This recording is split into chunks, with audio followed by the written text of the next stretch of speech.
আসসালামু আলাইকুম গাইস, কেমন আছেন আপনারা সবাই? আশা করি সকালে ভালো আছেন। তো আজকে আমরা রিঅ্যাকশন দিতে চলে যাচ্ছি মিস্টার বিস্টের একটি ভিডিওতে। তো উনি যে টাস্কটা আমাদের এই পাইলটকে দিয়েছে, তো দেখা যাক এই পাইলটকে এই টাস্কটা কমপ্লিট করতে পারে কিনা। সম্পূর্ণ ভিডিও জুড়ে আমি থাকবো আপনাদের সাথে জুনায়েদ। আশা করি সকালে আপনাদের ভিডিওটি দেখতে ভালো লাগে। ভিডিওটি ভালো লাগে থাকে অবশ্যই সাবস্ক্রাইব করে দিবেন। Thank you. তো চলুন দেখা যাক আমরা কেমন রিঅ্যাকশন দিতে পারি। ক্লারিয়াস প্রাইভেট জেটটা আর এই পাইলট যদি এর ভেতরে 100 দিন আটকে থাকতে পারে এটা ওরও হয়ে যাবে। কি? মজা করছি না, আমি এই প্রাইভেট জেটটায় $2.5 মিলিয়ন খরচা করেছি আর একবার ভেতরে ঢুকলে 100 দিন কিন্তু শুরু হয়ে গেল। ও মাই গড। আর এখনই 100 দিনের চ্যালেঞ্জের প্রথম ঘন্টা শুরু হয়েছে। শুরু যখন করতেই হবে, চলো আমরা শুরু করে ফেলি। চলো একবার ঘুরে হ্যাঁ, আসি। চলো আমরা দেখিও আসল পাইলট কিনা। কি বলছো? যদি আরমান্দ এই প্লেনের ভেতরে 100 দিন কাটাতে পারে তাহলে ও এই প্লেনটা জিতে নেবে আর পৃথিবীর যে কোনো প্রান্তে চলে যেতে পারবে। দেখা যাক। 100 দিন এটার মধ্যে নো প্রবলেম। এটা স্মুথ রাইড ছিল, দারুণ দেখতে লাগছে। দেখা যাক ল্যান্ডটা স্মুথ হয় কিনা। এটা অসাধারণ লাগছে। এটা দারুণ ছিল। তোমার 100 দিনের চ্যালেঞ্জের প্রথম 2 ঘন্টা পেরিয়ে গেছে, কিন্তু যদি তোমার শরীরের কোনো অংশ এই প্লেনের বাইরে টাচ করে তাহলে এই ভিডিওটা শেষ হয়ে যাবে আর তুমি এই প্লেনটা হারাবে। মাটি ছোঁয়া যাবে না। Good luck.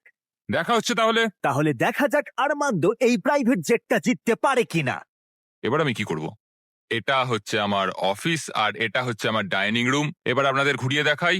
এটা হলো বেডরুম, এখানেই আমি পরবর্তী 3 মাসের জন্য ঘুমোবো। এখানে রান্নাঘর তো নেই, কিন্তু একটা মাইক্রোওয়েভ আছে আর একটা পেটি আছে ক্যান মিটে ভর্তি। এখানে চান করার জায়গাও নেই, এটাই সবচেয়ে চ্যালেঞ্জিং। ও কিন্তু ভুল বলছে না, কারণ এটা একটা বিশ্বমানের প্রাইভেট জেট। এটা কিন্তু বসবাসের জন্য তৈরি হয়নি, তাই আগামী 100 দিনের জন্য এই চ্যালেঞ্জটা আরো কঠিন হবে। দেয়ালগুলো ভেঙে আসছে। এইভাবেই কি বন্দিরা থাকে? আমার মনে হয় দৃষ্টিভ্রম হচ্ছে। সূর্য দেখতে পেলে একটু খুশি হতাম। আমি আমার ফ্যামিলিকে মিস করছি। আমরা আকাশ থেকে নিচে নামছি, আমি আর থাকতে পারছি না। আজকে প্রথম রাত, আমার বিছানা এখানে নেই, তাই আমি এই চেয়ারটাকে ব্যবহার করব। Good night.